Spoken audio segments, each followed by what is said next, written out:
Hi friend, welcome to the my channel SS family. তোমরা সবাই কেমন আছো? আমি খুব ভালো আছি।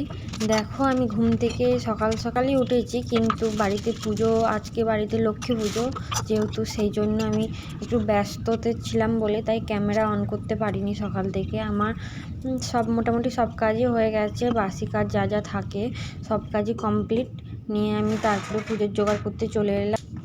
মা বললো যে পুজোর জোগাড়টা তুমি করে নাও, তারপরে বাকি কাজ আমি করে নিচ্ছি। তাই আমি পুজোর জোগাড়টা করতে চলে এলাম। আজকে খুব সকাল থেকে খুবই কুয়াশা দিয়েছে, তাই ঠান্ডা, সেই জন্য আরও দেরি হয়ে গেল ঠাকুর ঘরে আসতে।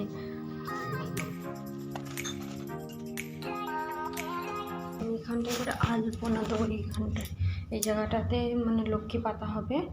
আর এই দিকটা মোটামুটি গোছানো হয়েছে, মা এসে তারপরে কিছুটা করবে।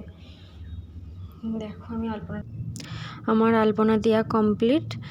দেখো, আলপনাটা আমি জানি যে খুব একটা ভালো হয়নি, তাও তোমরা কমেন্টে জানিও যে আমার আলপনাটা কেমন হয়েছে।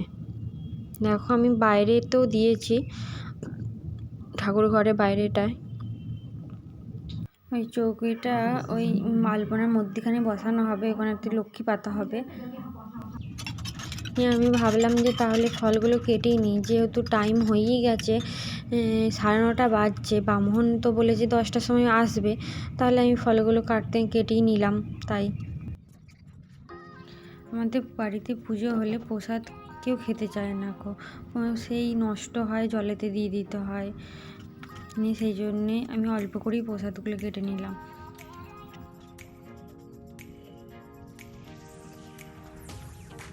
আমাকে এতটাই শীত করছে, সোয়েটার না পরে তো ঢোকা যায় না, যেহেতু সকালের দিকে অনেকটাই সকাল বাজছে, তখন 8:30, তখনও ঠান্ডা খুবই, সেহেতু আমাকে সোয়েটার পরেই ঢুকতে হয়েছে। এত শীত করছে, তাও আমি টুপিটা আবার সেই জন্য পরে নিলাম, নাহলে আমার এমনিতেই ঠান্ডা লেগে গেছে, গলায় ব্যথা হয়েই গেছে।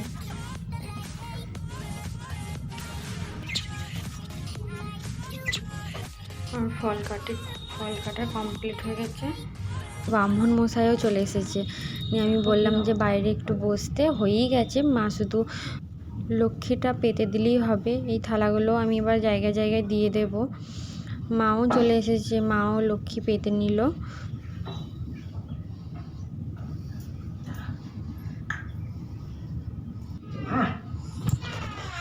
পুজোতে বসে পড়লো মা।